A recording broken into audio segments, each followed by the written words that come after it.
You're listening to the Hour of the Time, and I'm your host, William Cooper.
Two men in the year 1092 stood on the ramparts of a medieval castle, the Eagle's Nest, perched high upon the crags of the Persian mountains. The personal representative of the emperor, and the veiled figure who claimed to be the incarnation of God on earth, Hassan, son of Sabah, sheikh of the mountains and leader of the assassins, spoke.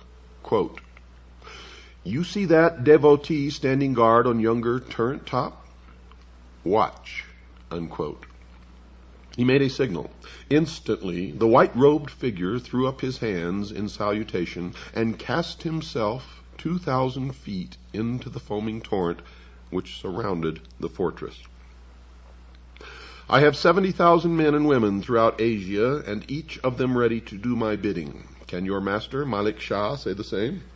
And he asked me to surrender to his sovereignty? This is your answer. Go." Now, such a scene may be worthy of the most exaggerated of horror films, and yet it took place in historical fact. The only quibble made by the chronicler of the time was that Hassan's devotees numbered only about 40,000. How this man Sabah came by his uncanny power, and how his devotees struck terror into the hearts of men from the Caspian to Egypt, is one of the most extraordinary of all tales of the secret societies, the mysteries.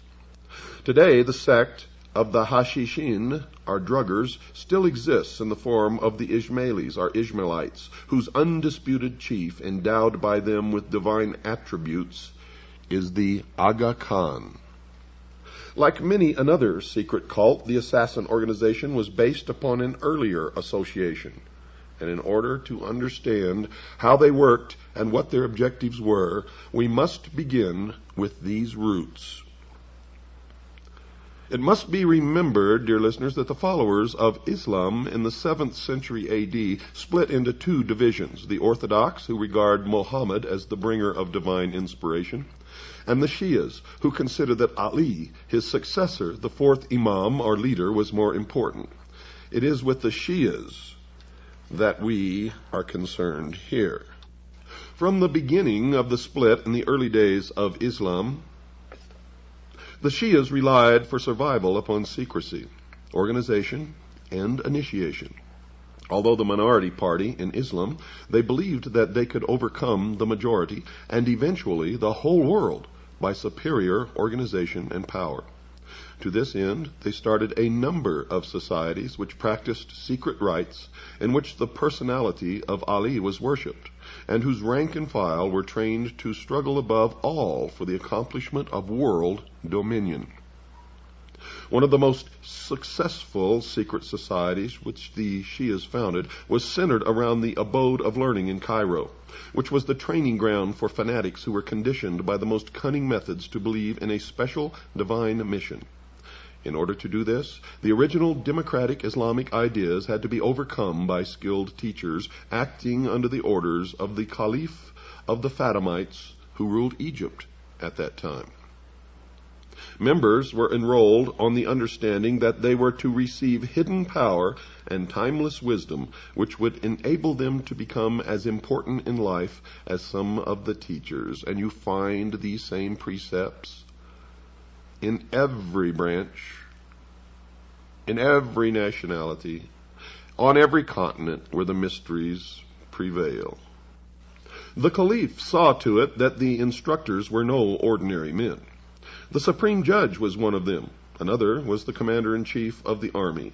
A third, the minister of the court.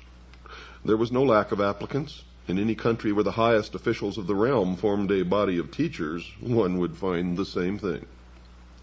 Classes were divided into study groups, some composed of men, others of women, collectively termed assemblies of wisdom. All lessons were carefully prepared, written down, and submitted to the Caliph for his seal. At the end of the lecture, all present kissed the seal. For did the Caliph not claim direct descent from Muhammad through his son-in-law Ali, and thence from Ismail, the seventh Imam? He was the embodiment of divinity, far more than any Tibetan Lama ever was.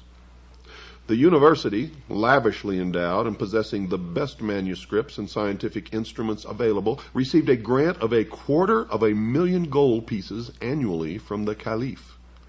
Its external form was similar to the pattern of the ancient Arab universities, not much different from Oxford, but its real purpose was the complete transformation of the mind of the student.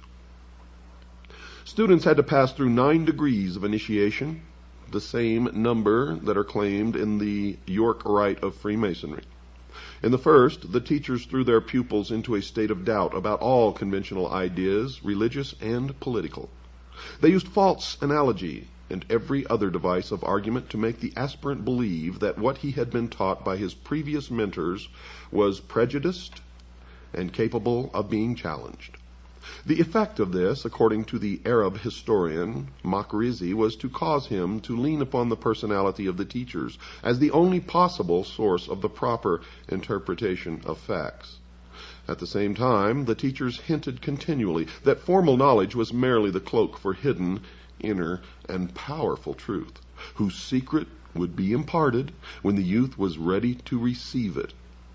None ever questioned why no secret was ever put forth. This confusion technique was carried out until the student reached the stage where he was prepared to swear a vow of blind allegiance to one or other of his teachers. This oath, together with certain secret signs, was administered in due course, and the candidate awarded the first degree of initiation. The second degree took the form of initiation into the fact that the imams, the successors of Muhammad, were the true and only sources of secret knowledge and power. Imams inspired the teachers. Therefore, the student was to acknowledge every saying and act of his appointed guides as blessed and divinely inspired.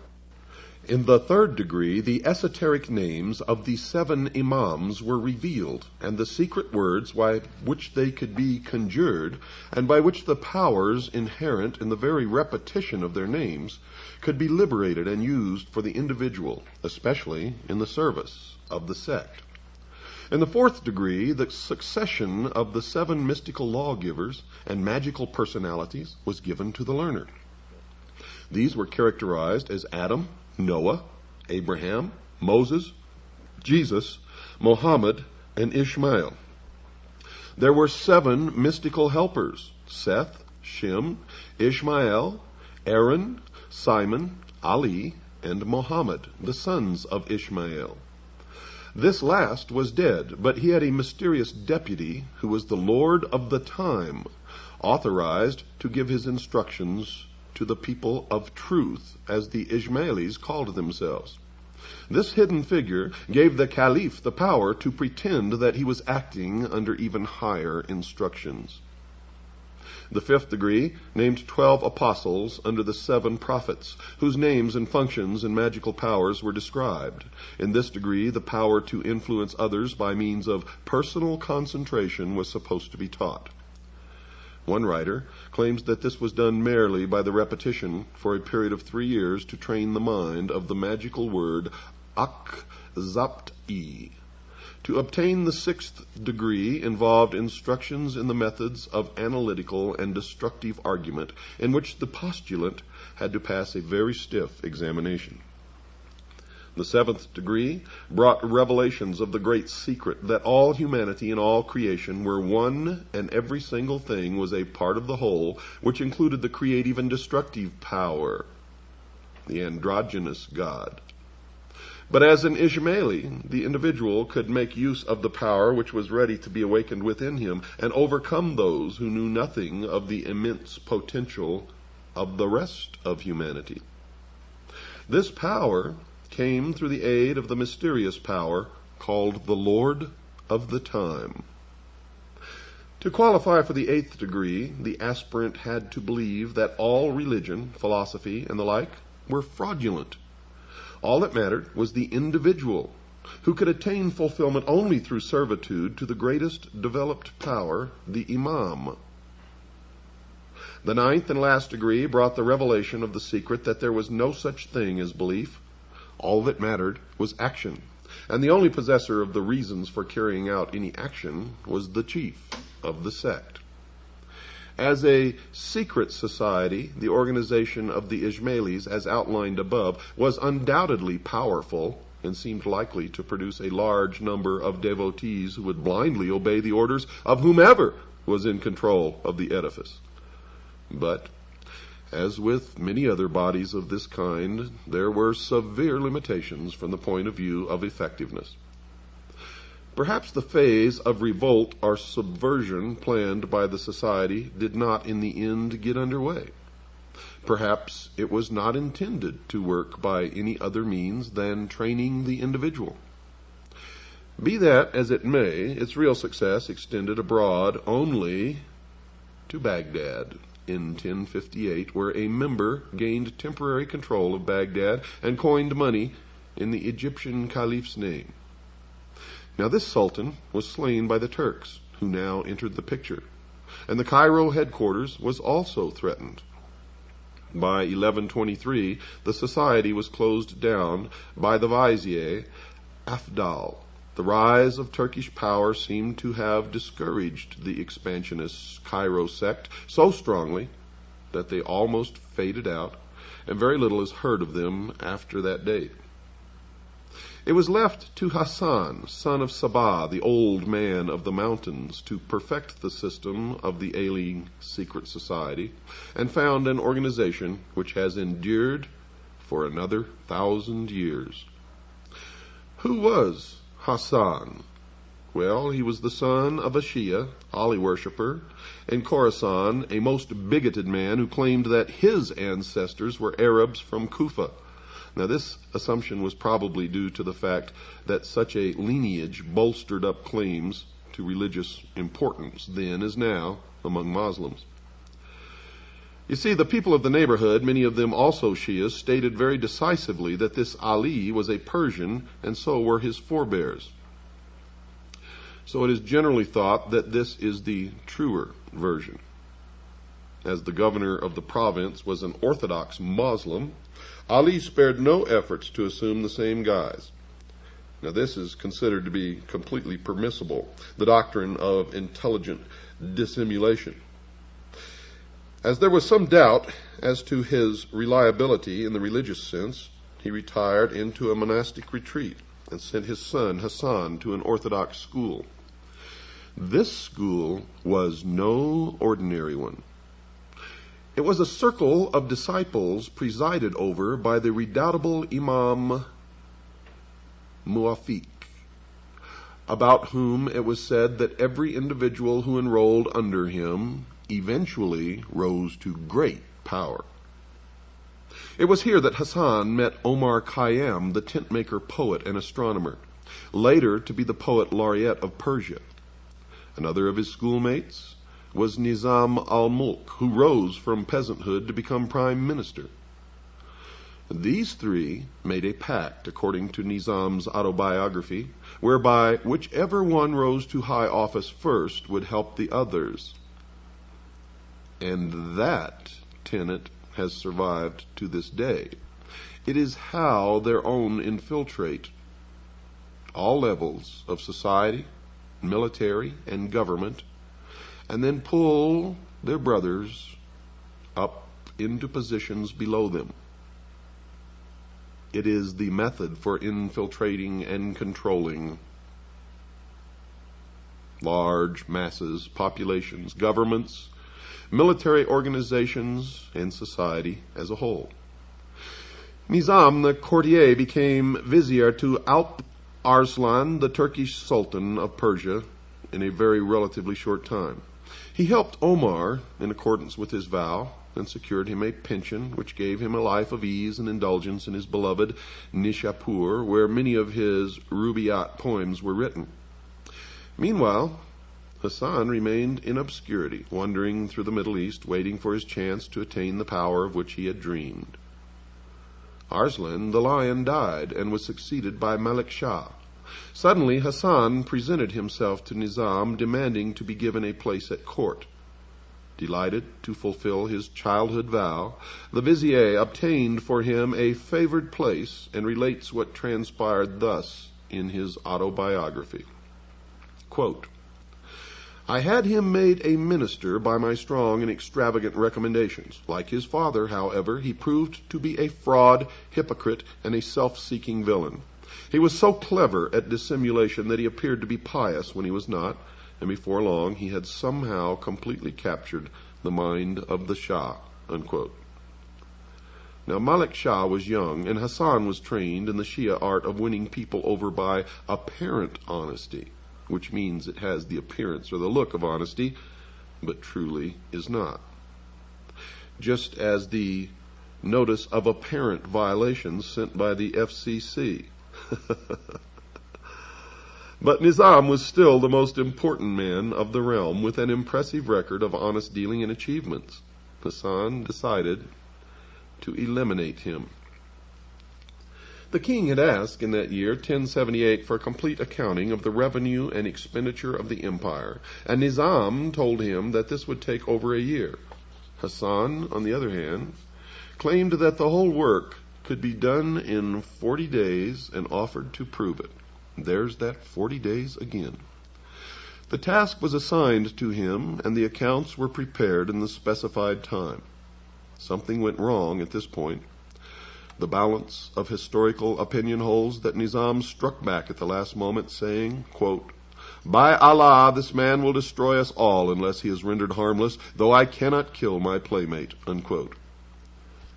And whatever the truth may be, it seems that Nizam managed to have such disparities introduced into the final calligraphic version of the accounts that when Hassan started to read them, they appeared so absurd that the Shah, in fury, ordered him to be exiled. As he had claimed to have written the accounts in his own hand, Hassan could not justify their incredible deficiency and could not slough the blame off upon his friend. Hassan had friends in Isfahan, where he immediately fled. There survives a record of what he said there, which sheds interesting light upon what was in his mind. One of these friends, Abu al-Fazal, notes that Hassan, after reciting the bitter tale of his downfall, shouted these words in a state of uncontrollable rage. Quote, "If I had just two devotees who would stand by me, then I would cause the downfall of that Turk and that peasant." Unquote.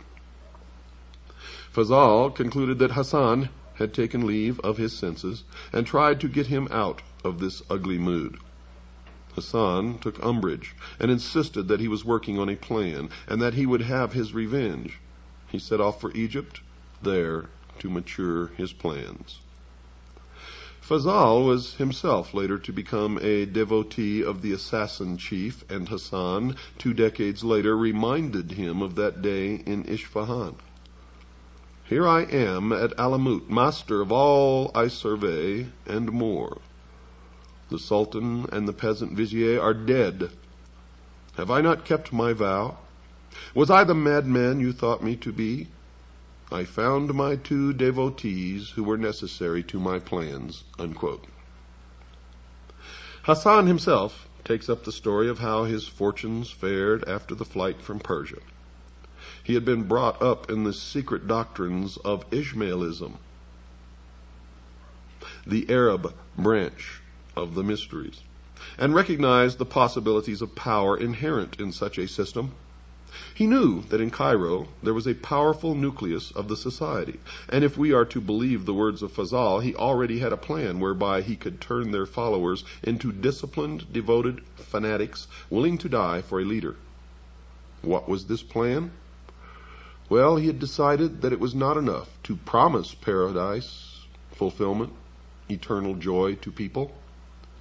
He would actually show it to them. Show it in the form of an artificial paradise where houris played and fountains gushed, sweet-scented waters where every sensual wish was granted, amid beautiful flowers and gilded pavilions. And this, dear listeners, is what he eventually did. Hassan chose a hidden valley for the site of his paradise, described by Marco Polo, who passed this way in 1271. Quote, "In a beautiful valley enclosed between 2 lofty mountains, he had formed a luxurious garden stored with every delicious fruit and every fragrant shrub that could be procured. Palaces of various sizes and forms were erected in different parts of the grounds, ornamented with works of gold, with paintings, and with furniture of rich silks. By means of small conduits contained in these buildings, streams of wine, milk, honey, and some of pure water were seen to flow in every direction. The inhabitants of these places were elegant and beautiful damsels, accomplished in the arts of singing, playing upon all sorts of musical instruments, dancing, and especially those of dalliance and amorous allurement.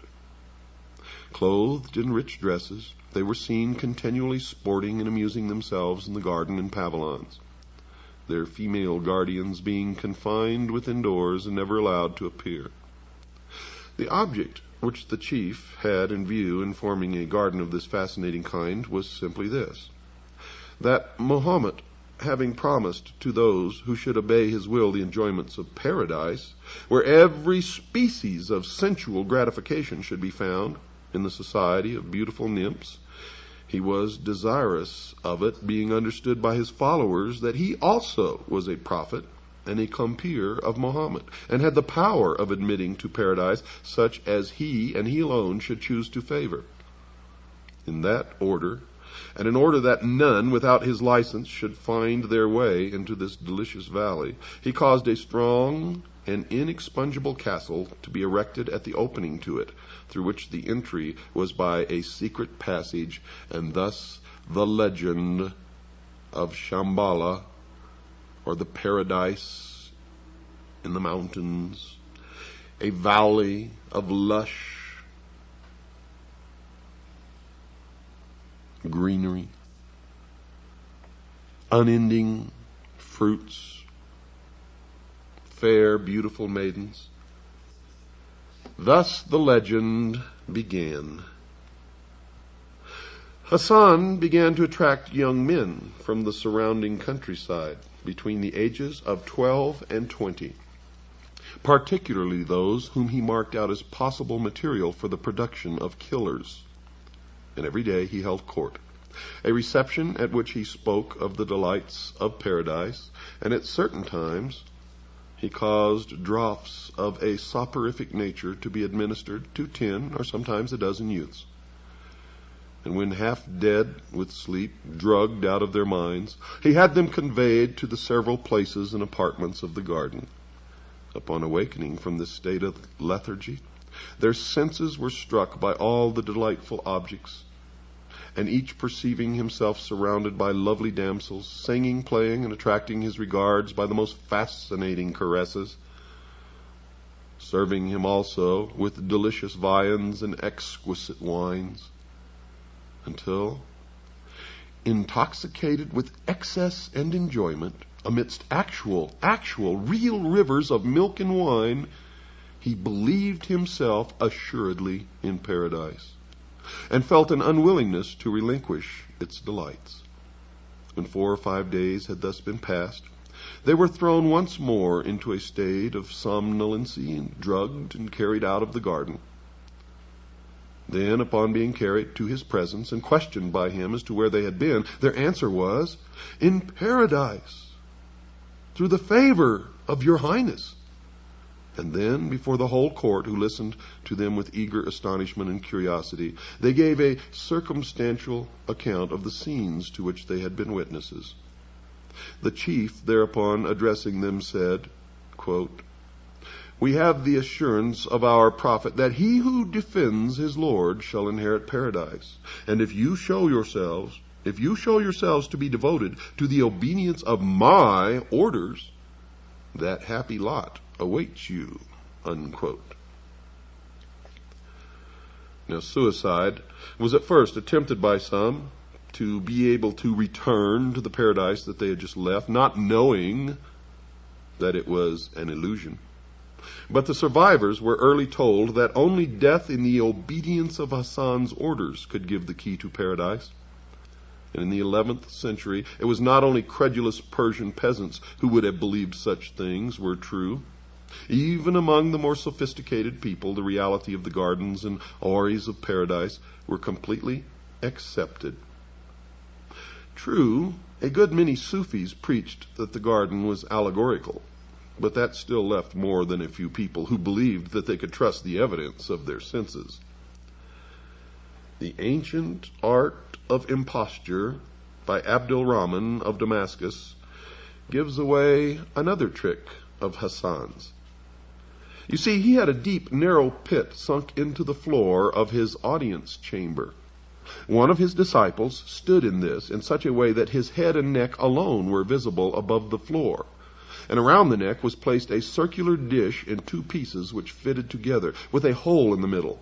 And this gave the impression that there was a severed head on a metal plate standing on the floor. Now, in order to make the scene more plausible, if that is the word, Hassan had some fresh blood poured around the head on the plate. Then the recruits were brought in, the initiates. "Tell them," commanded the chief, "what thou hast seen." Then the disciple, appearing as a head on the plate, described the delights of paradise. Quote, "You have seen the head of a man who died, whom you all knew. I have reanimated him to speak with his own tongue," unquote. And then he would really sever treacherously the man's head in real earnest and stuck for some time somewhere that the faithful would see it. And the effect of this conjuring trick, plus murder, increased the enthusiasm for martyrdom to the required degree and gave him unbelievable control over his flock.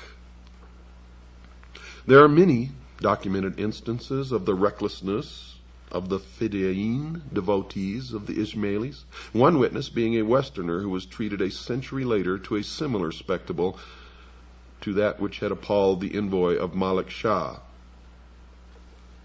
But we've got to take a break first, folks. Don't go away. I'll be right back after this very short pause.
Henry, Count of Champagne, reports that he was traveling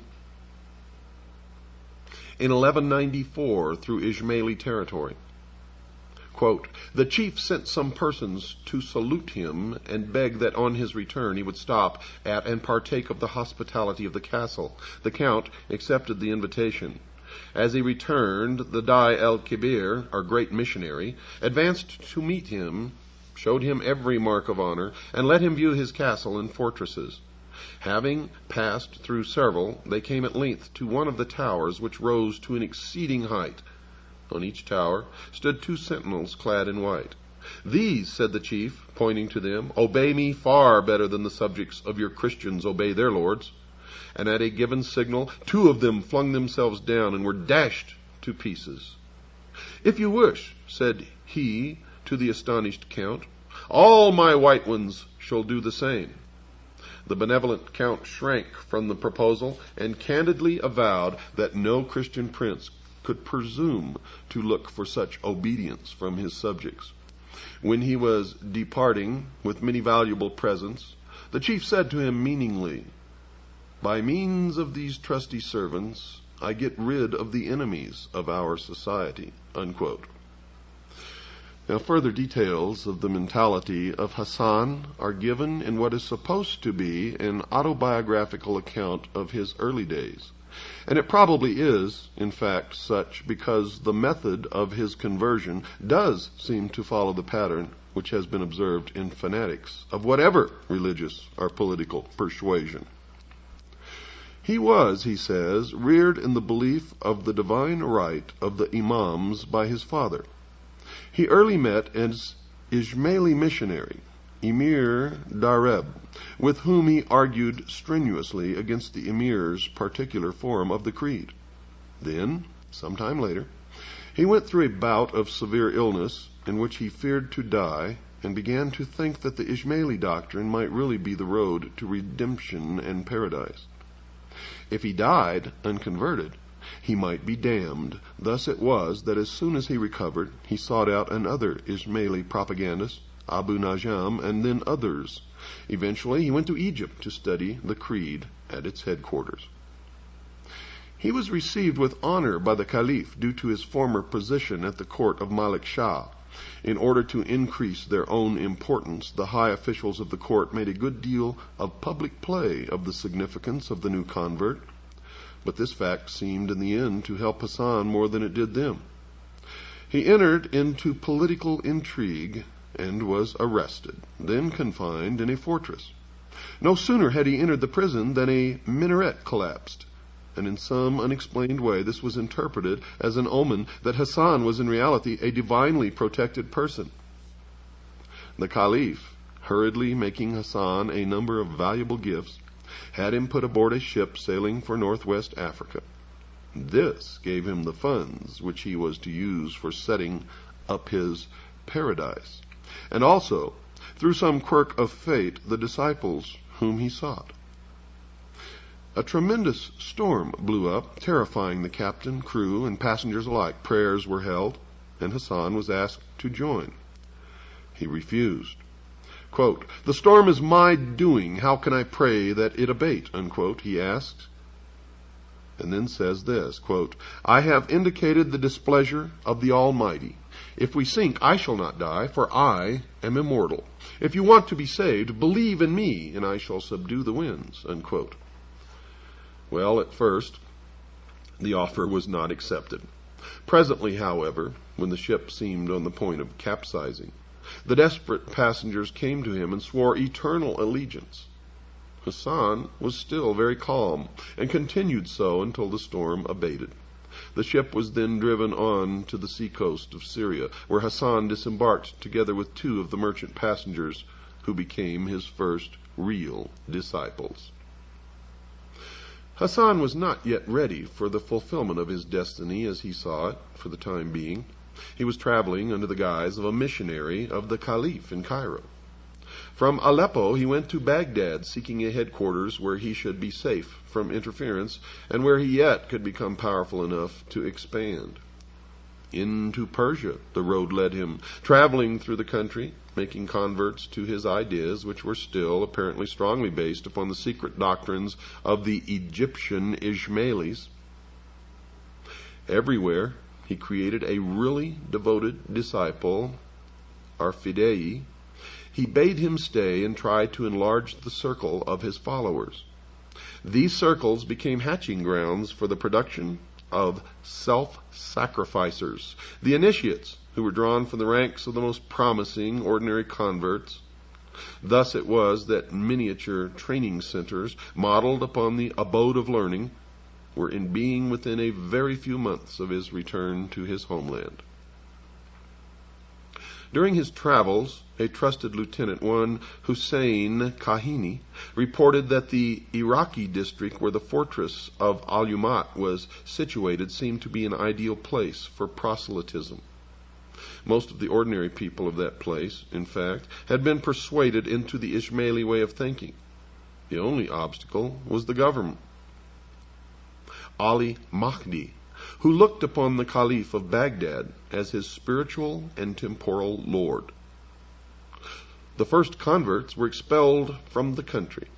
But before many months, however, there were so many Ismailis among the populace that the governor was compelled to allow them to return.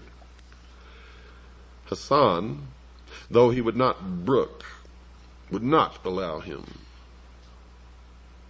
The prospective owner of Alamut decided to try a trick. He offered the governor 3,000 pieces of gold for the amount of land which could be encompassed by the hide of an ox. When Mahdi agreed to such a sale, Hassan produced a skin, cut it into the thinnest possible thongs, and joined them together to form a string which encompassed the castle of Alamut. Although the governor refused to honor any such bargain, Hassan produced an order from a very highly placed official of the Seljuk rulers, ordering that the fortress be handed over to Hassan for 3,000 gold pieces. Well, it turned out that this official was himself a secret follower of the Sheikh of the Mountain. The year was AD 1090. Hassan was now ready for the next part of his plan. He attacked and routed the troops of the emir who had been placed in the governorship of the province, and wielded the people of the surrounding districts into a firm band of diligent and trustworthy workers and soldiers answerable to him and him alone. Within 2 years, the vizier Nazim al-Mulk had been stabbed to the heart by an assassin sent by Hassan, and the Emperor Malik Shah, who dared to send troops against him, died in grave suspicion of poison. Hassan's revenge upon his class fellow was to make him the very first target of his reign of terror. You see, with the king's death, the whole realm was split up into warring factions. For long, the assassins alone retained their cohesion. In under a decade, they had made themselves masters of all Persian Iraq and of many forts throughout the empire. This they did by forays, direct attack, the poisoned dagger, and in any other manner which seemed expedient. Indeed, the ends always justified the means. The Orthodox religious leaders pronounced one interdict after another against their doctrines, all to no effect. By now, the entire loyalty of the Ismailis under him had been transferred from the Caliph to the personality of the Sheikh of the Mountain, who became the terror of every prince in that part of Asia, the Crusader chiefs included. Despite and despising fatigues, dangers, and tortures, the assassins joyfully gave their lives whenever it pleased the great master, who required them either to protect himself or to carry out his mandates of death.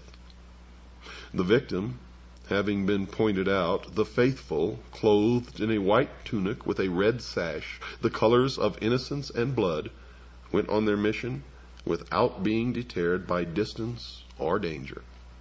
Having found the person they sought, they awaited the favorable moment for slaying him, and their daggers very seldom ever missed their aim. Richard the Lionheart was at one time accused of having asked the Lord of the Mountain to have Conrad of Montferrat killed, a plot which was carried out thus, quote, 2 assassins allowed themselves to be baptized, and placing themselves beside him, seemed intent only on praying. But the favorable opportunity presented itself. They stabbed him, and one took refuge in the church. But hearing that the prince had been carried off still alive, he again forced himself into Montferrat's presence, and stabbed him a second time, and then expired without a complaint, amidst refined tortures, unquote. You see, the method of controlling men's minds that Hassan had perfected was extremely effective and powerful. And not even one incident of one of his followers failing to carry out his orders exactly can be found. The order of the assassins had perfected their method of securing the loyalty of human beings to an extent and on a scale which has seldom been paralleled. The assassins carried on the battle on 2 fronts. You see, they fought whichever side in the Crusades served their purposes.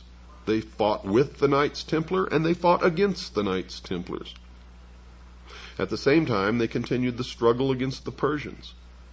The son and successor of Nizam al-Mulk was laid low by an assassin dagger.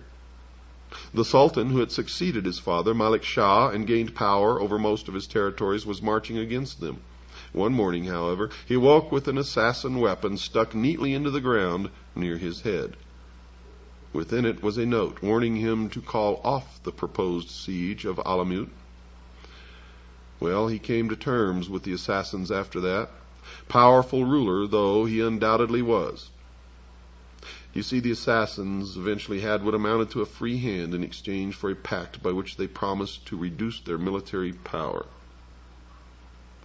It was during their pacts, their treaties, their battles with the Knights Templars, that many, some say most, Some few even say all of the Knights Templars were initiated into the mysteries. Hassan lived for 34 years after his acquisition of Alamut. On only 2 occasions since then had he even left his room. Yet he ruled an invisible empire as great and as fearsome as any man before or since, they say. But his empire may still exist today, changed and melded with other sects of the mysteries. Hassan seemed to realize that death was almost upon him and calmly began to make plans for the perpetual continuance, folks, of the Order of the Assassins. And we now begin the latter days of the Assassins, which we will not finish in this hour, but will finish in the next. The ruler of one of the most terrifying organizations the world has ever known was without a lineal successor. In fact, he had both of his sons killed, one for carrying out an unauthorized murder, and the other for drinking wine. Certainly a case of do as I say, not as I do. He called his 2 most trusted lieutenants from the strongholds which they maintained on his behalf, Kia Buzurg Umid, Kia of Great Promise, and Abu Ali of Qazwin. Kia was to inherit the spiritual and mystical aspect, while Abu Ali attended to the military and administrative affairs of the order. It is said that Hassan bin Sabah died almost immediately afterwards, in 1124, at 90 years of age, having given the world a new word, assassin. Assassin in Arabic signifies guardians, and some commentators have considered this to be the true origin of the word guardians of the secrets, which the Knights Templar took to Europe. The organization of the order under Hassan called for missionaries, friends who were disciples and Fidavis devotees. The last group had been added by Hassan to the Ismaili original, and these were the trained killers.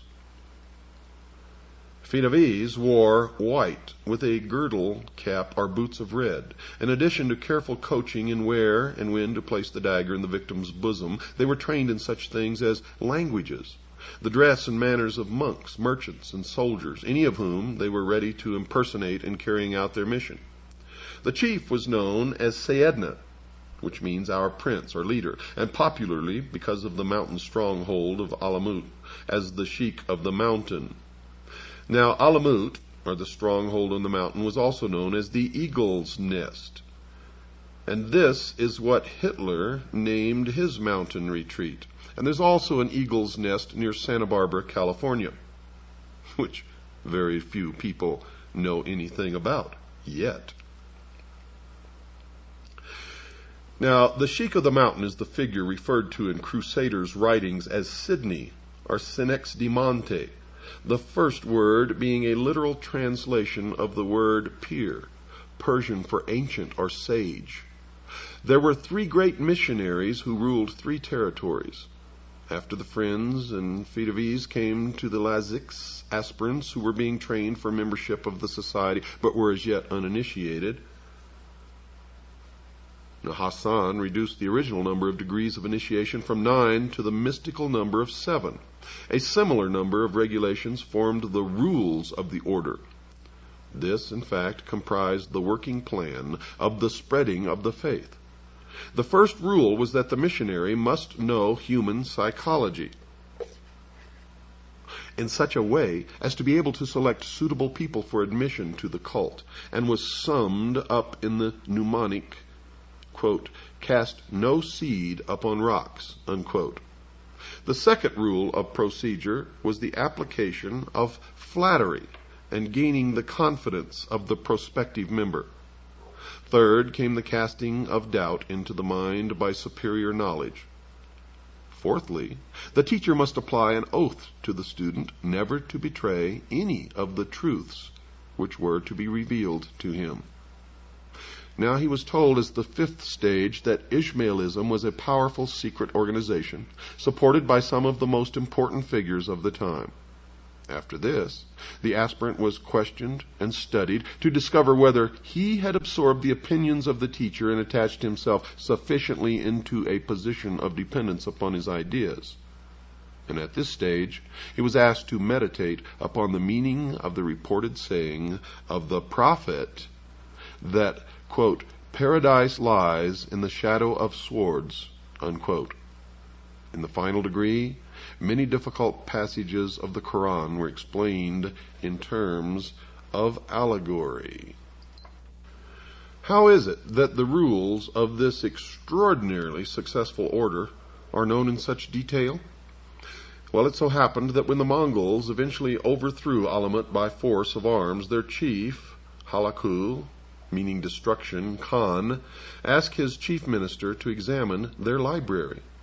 This most learned man, father of kings, Jawani, later wrote a careful book in which he detailed the organization of the assassins, whose name he attributed to the use of the drug hashish, which they were said to use in stupefying candidates for the ephemeral visit to paradise.